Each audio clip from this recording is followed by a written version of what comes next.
जब आपको पता है कि यहाँ दाल गलने वाली नहीं है, उस जगह आपको जाने से कोई फायदा नहीं है, तो फिर ये आप बार बार बात क्यों कर रहे हैं? मतलब कुछ चीजें होती है ना कि डूज एंड डोंट्स होते हैं राजनीति में, कर क्यों रहे हैं? मुझे ये समझ में नहीं आता। आपको पता है इससे कुछ फायदा होने नहीं वाला, आपको पता है कुछ शब्द चबा के प्रधानमंत्री दर्जन भर सीटें बढ़ा लेते हैं।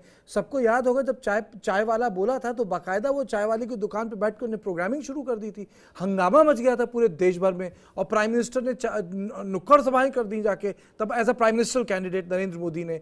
और उसके बाद से जो सिलसिला शुरू हुआ, अभी तेलंगाना में बोला मुझे तो आदत है, मैं गालियों से ऊर्जा लेता हूँ और उससे मैं शक्ति पैदा करता हूँ। जब पता है कि ये नतीजा इसका क्या होगा तो मुझे समझ में नहीं आता बोला क्यों जाता है। तो कॉमन सेंस है कि आप ऐसी बात नहीं बोलेंगे।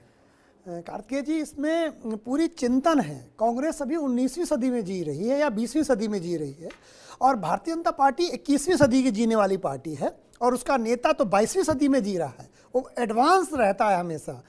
इतना एडवांस मैंने विश्व के नेता को, किसी भी नेता को इतना एडवांस नहीं देखा है, जो किसी भी मुद्दे को मुद्दा बना देता है, जो मुद्दा ना भी हो तो भी।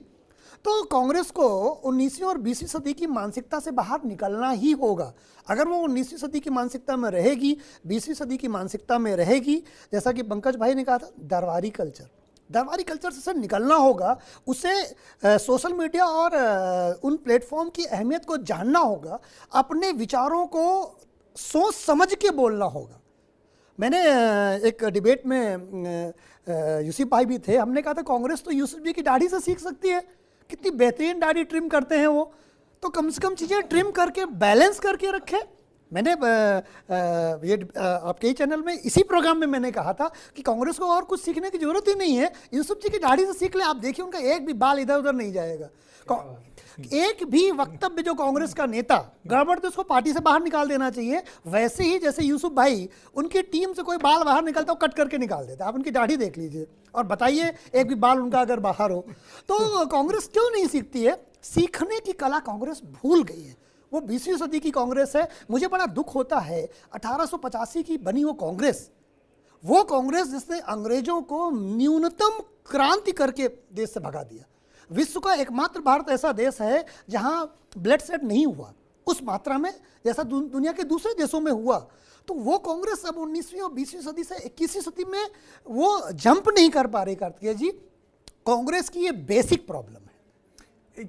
आज आप यूसुफ, अगर आपने देखा होगा कि आज भी गैफे हो गया राहुल गांधी की सभा में, अगर आपको याद है, red herring uniform civil red herring नहीं कहा मैंने, मैंने रेड हेरिंग नहीं कहा। They mean it, they will do it, but in their own sweet time. अच्छा, तो आपको लगता है करेंगे? ठीक, मैं ये नहीं कह रहा था कि आपने बोला है, ये मेरा प्रश्न था लोग से। तो आपको लगता है कि वो करेंगे अपने वक्त के अनुसार, मतलब उससे पहले नींबू पूरा निचोड़ लिया जाएगा? इसके पहले कार्तिकेय जी एक प्रश्न आपने और किया था कि क्या राहुल गांधी या जो पार्टी है कांग्रेस की वो इररिलेवेंट है? नहीं है। ओके, गुजरात कैडर ये चाहता है कि राहुल गांधी और गांधी परिवार तो आ जाए उनके साथ, लेकिन उनके साथ जो और लोग बह के जाते हैं केंद्रीय नेतृत्व, दिक्कत उनको उनसे है। राहुल गांधी और सोनिया गांधी और प्रियंका गांधी से दिक्कत नहीं है, दिक्कत है उसका जो बयानबाज आते हैं। तो इसलिए कांग्रेस पार्टी में अभी गांधी परिवार का कोई विकल्प नहीं है, इसको स्वीकार करना होगा। वो अच्छा करें बुरा करें, क्योंकि और कोई नेतृत्व स्वीकार नहीं होगा गांधी परिवार के सिवाय। तो ये बात मानना पड़ेगा।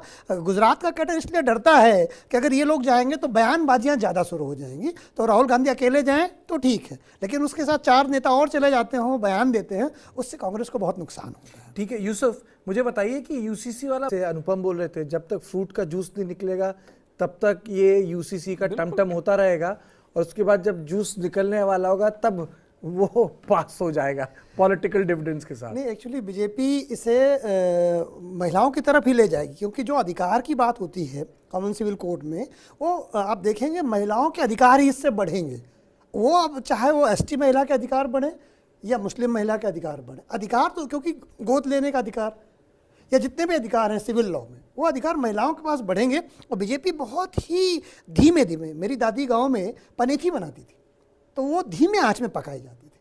तो ये राजनीति की पनेथी है, तो हाथ से बेल के बनाई जाती थी। तो बीजेपी उसे धीरे धीरे पकाएगी और फिर 24 में खाएगी, और उसको ले, अगर ये ट्राइब्स का मैटर की तरफ जाएगा तो बीजेपी को नुकसान होगा। लेकिन अगर ये महिला वर्सेस पुरुष की तरफ जाएगा तो नुकसान कम होगा और उनका वोट इकट्ठा होगा। अनुपम, आपको मेरी आवाज आ रही है?